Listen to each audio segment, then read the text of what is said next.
welcome to Animated Filmmaking. Today we're going to talk about reference material.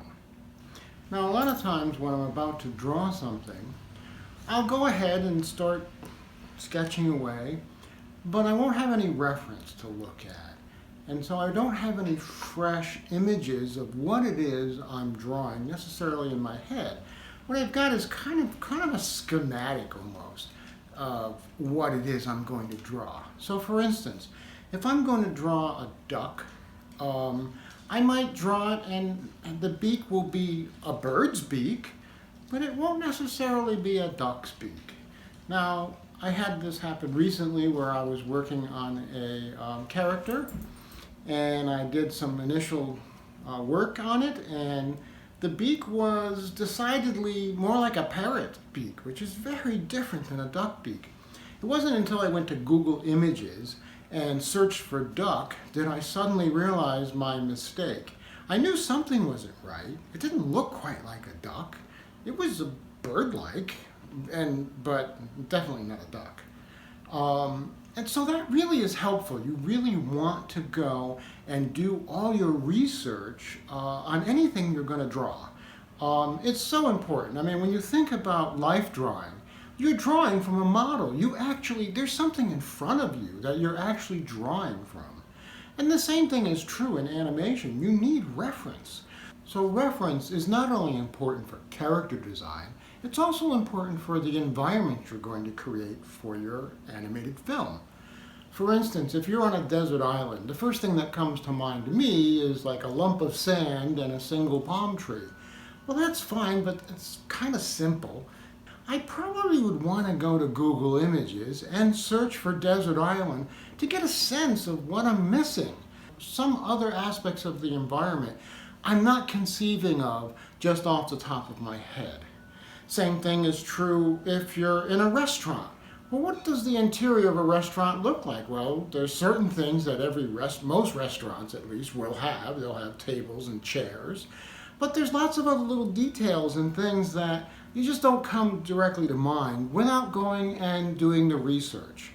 Now, when you actually get into the actual mechanics of animating, you're going to want reference. It really, really helps to have reference. If you've got a particular kind of character, if it's a particular kind of animal, well, all animals move in a very specific way.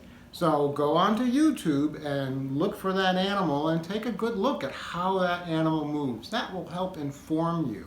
The other thing is if you're doing lines of dialogue for a particular character, it can really help to have either an actor or yourself perform those lines of dialogue in front of a camera, and then use that footage in the animation programs to give you a reference. The first step may be just direct tracing of certain images, but that's the first step, right? After you've done a direct tracing, you have the basic information you need.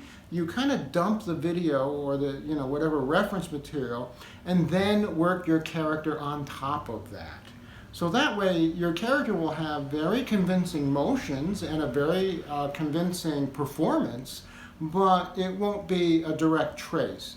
Direct tracing in terms of rotoscope is a technique unto itself and all very valid, but for most character animators, you're really using it as rotoscope reference. So animators have used that technique for, oh my goodness, many decades. Disney began using it very, very intensely in terms of reference material, and so did Max Fleischer, even 10, 12, 20 years before Disney really got into perfecting the technique for character animation. Max Fleischer was using it for his Out of the Inkwell series with Coco the Clown, which was actually his brother dressed up as a clown that they photographed, and then they literally traced. They did make it more cartoony. It wasn't a direct trace, but it was very close, and of course the motion was very fluid. Now, the Disney studio perfected that by pushing it further. They actually took the reference material of the live action and they caricatured the motion.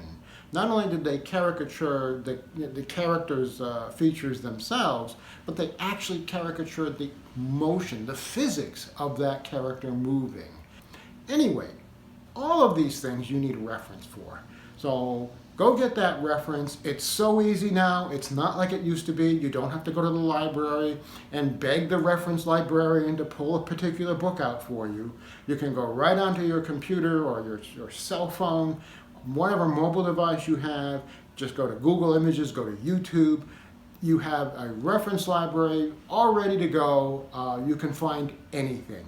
So make sure you get your reference and continue forward.